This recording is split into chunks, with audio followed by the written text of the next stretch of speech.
Hi there, you are looking at the desktop video of Jeroen van der Boogaard, and I will give you a short tour through some of the things I did on my first semester at the Master Nonlinear Narrative. The first project I'm going to talk about is the Facts Not Filter project, which I worked on together with Coco and Jan-Johan. Together we focused on what the journalistic field is like in Morocco. Starting on this project, we already had quite a good view on the critical state of free speech in the country because of the interview we had together with Boris van Westeringen of Free Press Unlimited and the Moroccan journalist Hisham Mansouri, which we later interviewed for our own research. We have mainly done our research online through various news channels and online found documents, which were for a large part based on what is going on around the journalist Omar Radi. Focusing on Omar Radi's case gave us a clear view on what the bigger picture is like and how dramatic the state of free speech is at the moment in Morocco, as the case he is involved in is currently ongoing and he is imprisoned for, among other things, espionage and rape charges that he most likely did not commit. During our research, we came across the so-called red lines, also known as God, Nation, King, a term journalists use to indicate the most delicate topics regarding religion, land possessions, and the monarchy in Moroccan journalism.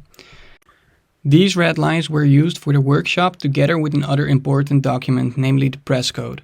We researched the press code and later engraved it into different thick black sheets of paper to maintain the character of a paper document while its heaviness expresses the seriousness of the issues in the Moroccan journalistic field.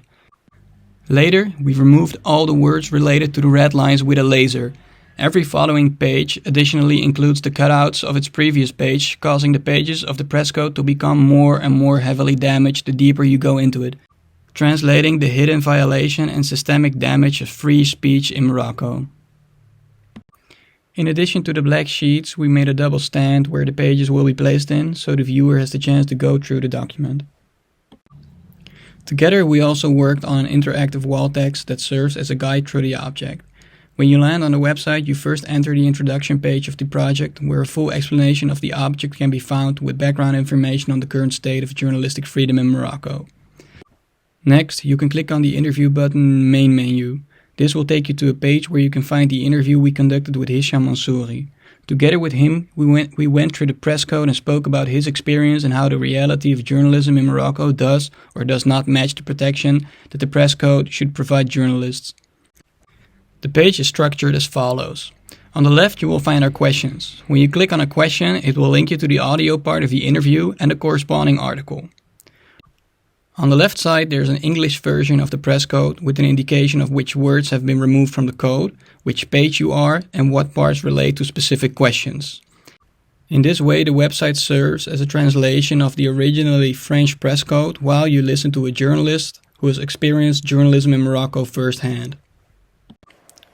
The next project I would like to show is the collection I gathered for Linda's Confused Erudition.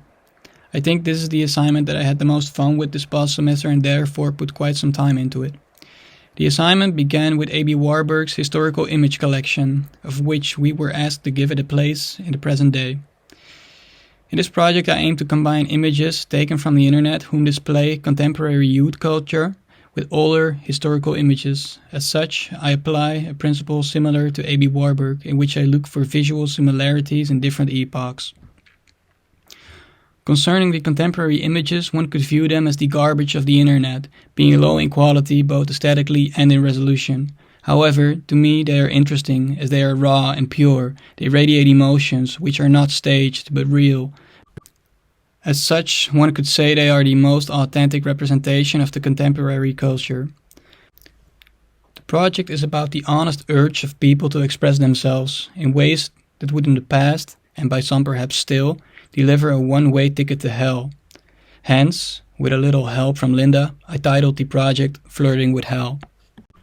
The last project I would like to show is the cookbook for COVID coping pedagogy that I worked on for Investigative Field Lab. I have to say that for the beginning of this class I wasn't quite sure if I was going to be able to really participate at the level that I would have liked to.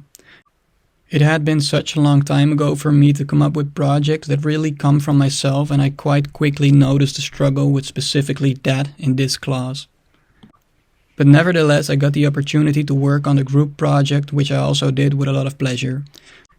Together with Coco, Paul and Jan-Johan I worked on the cookbook, and the result, plus the way we created it, with the whole class is really something that I'm proud of.